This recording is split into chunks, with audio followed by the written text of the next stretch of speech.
February the 2nd, Exodus 15:20 through 17:7. Then Miriam the prophetess, the sister of Aaron, took a timbrel and led the women in dances. And Miriam sang this song. Sing to the Lord, for he has triumphed gloriously. The horse and rider have been drowned in the sea. Then Moses led the people of Israel on from the Red Sea, and they moved out into the wilderness of Shur, and were there 3 days without water. Arriving at Merah, they couldn't drink the water because it was bitter. That is why the place was called Merah, meaning bitter. Then the people turned against Moses. "Must we die of thirst?" they demanded. Moses pleaded with the Lord to help them, and the Lord showed him a tree to throw into the water, and the water became sweet. It was there at Merah that the Lord laid before them the following conditions to test their commitment to him. If you will listen to the voice of the Lord your God, and obey it, and do what is right, then I will not make you suffer the diseases I send on the Egyptians, for I am the Lord who heals you. And they came to Elim, where there were 12 springs and 70 palm trees, and they camped there beside the springs. Now they left Elim and journeyed on into the Sin wilderness, between Elim and Mount Sinai, arriving there on the 15th day of the 2nd month after leaving Egypt. There too the people spoke bitterly against Moses and Aaron. "Oh, that we were back in Egypt, and that the Lord had killed us there, for there we had plenty to eat. But now you have brought us into this wilderness to kill us with starvation." Then the Lord said to Moses, "Look, I am going to rain down food from heaven for them. Everyone can go out each day and gather as much food as he needs. And I will test them in this, to see whether they will follow my instructions or not.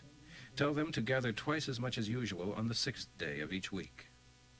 Then Moses and Aaron called a meeting of all the people of Israel and told them, "This evening you will realize that it was the Lord who brought you out of the land of Egypt. In the morning you will see more of his glory, for he has heard your complaints against him.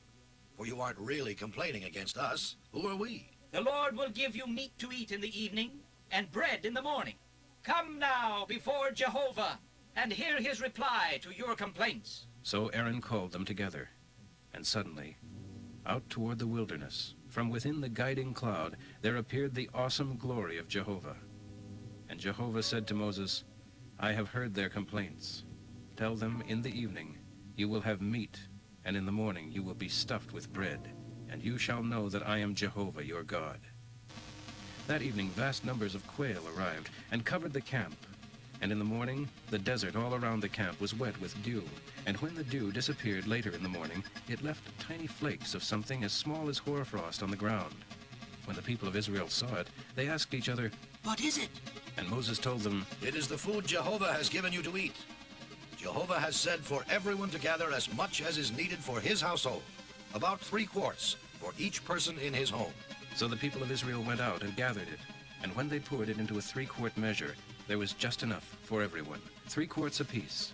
Those who gathered a lot had nothing left over, and those who gathered little had no lack. Each home had just enough. And Moses told them, Don't leave it overnight. but of course some of them wouldn't listen, and left it until morning. And when they looked, it was full of maggots, and had a terrible odor.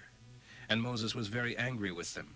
So they gathered the food morning by morning, each home according to its need.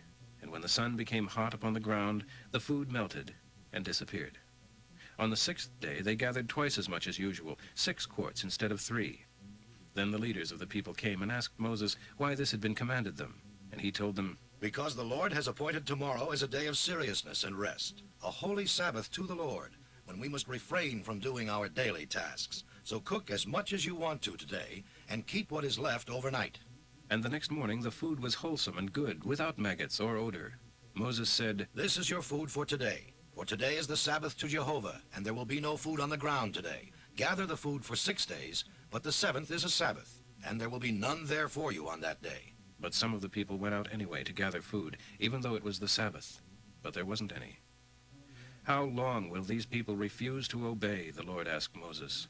Don't they realize that I am giving them twice as much on the 6th day, so that there will be enough for 2 days? For the Lord has given you the 7th day as a day of Sabbath rest. Stay in your tents, and don't go out to pick up food from the ground that day. So the people rested on the 7th day. And the food became known as manna, meaning, what is it? It was white, like coriander seed, and flat, and tasted like honey bread. Then Moses gave them this further instruction from the Lord. They were to take 3 quarts of it to be kept as a museum specimen forever, so that later generations could see the bread the Lord had fed them with in the wilderness when he brought them from Egypt. Moses told Aaron to get a container and put 3 quarts of manna in it, and to keep it in a sacred place from generation to generation. Aaron did this, just as the Lord had instructed Moses, and eventually it was kept in the ark in the tabernacle. So the people of Israel ate the manna 40 years, until they arrived in the land of Canaan, where there were crops to eat. The omer, the container used to measure the manna, held about 3 quarts. It is approximately 1/10 of a bushel. Now, at God's command, the people of Israel left the Sin Desert, going by easy stages to Rephidim. But upon arrival, there was no water. So once more the people growled and complained to Moses. Give us water! Quiet! Are you trying to test God's patience with you? But tormented by thirst, they cried out, Why did you ever take us out of Egypt? Why did you bring us here to die, with our children and cattle too? Then Moses pleaded with Jehovah. What shall I do? For they are almost ready to stone me. Then Jehovah said to Moses, Take the elders of Israel with you and lead the people out to Mount Horeb.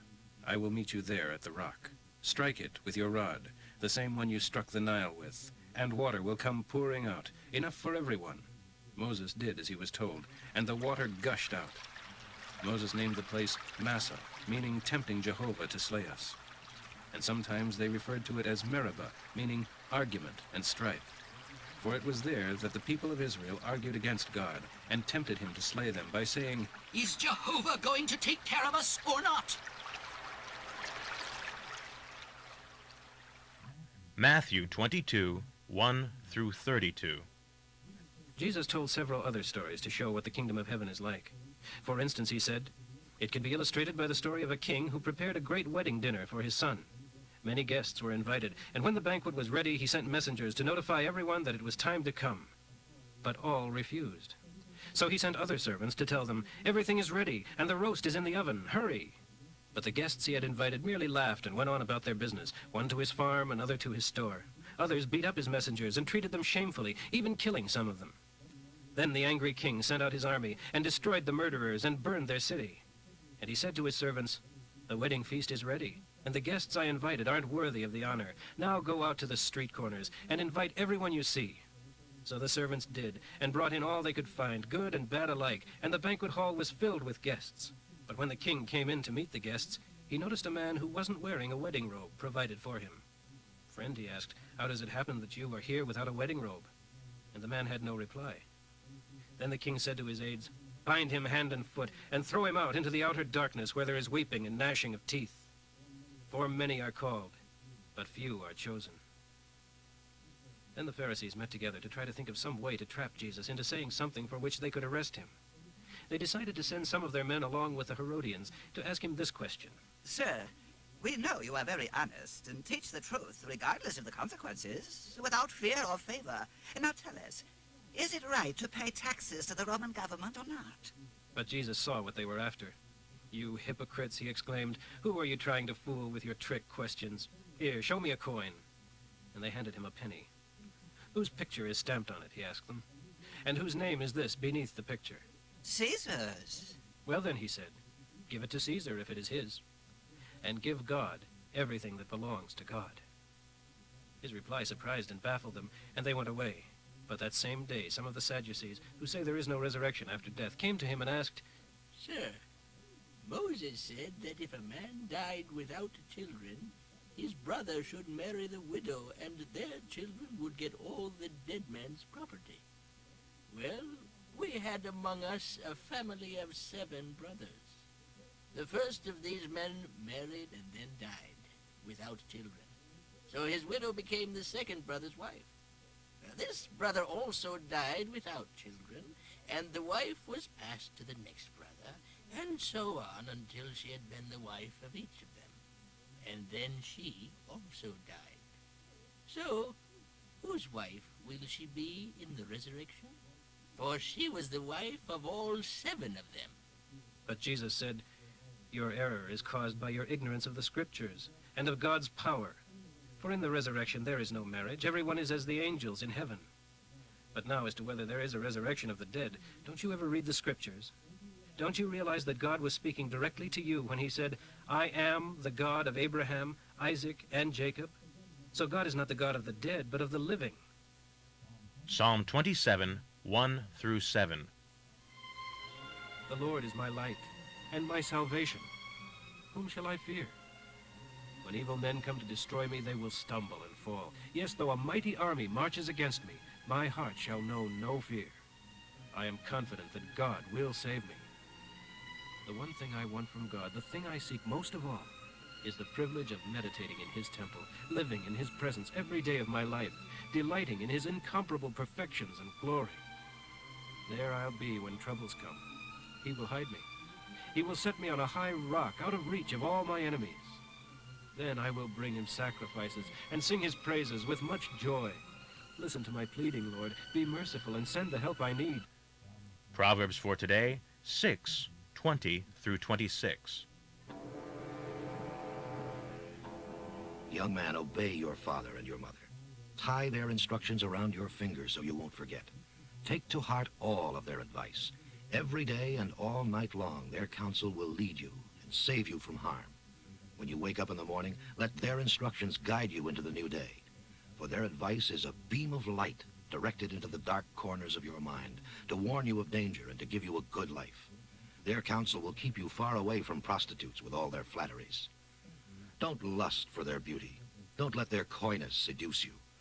For a prostitute will bring a man to poverty, and an adulteress may cost him his very life.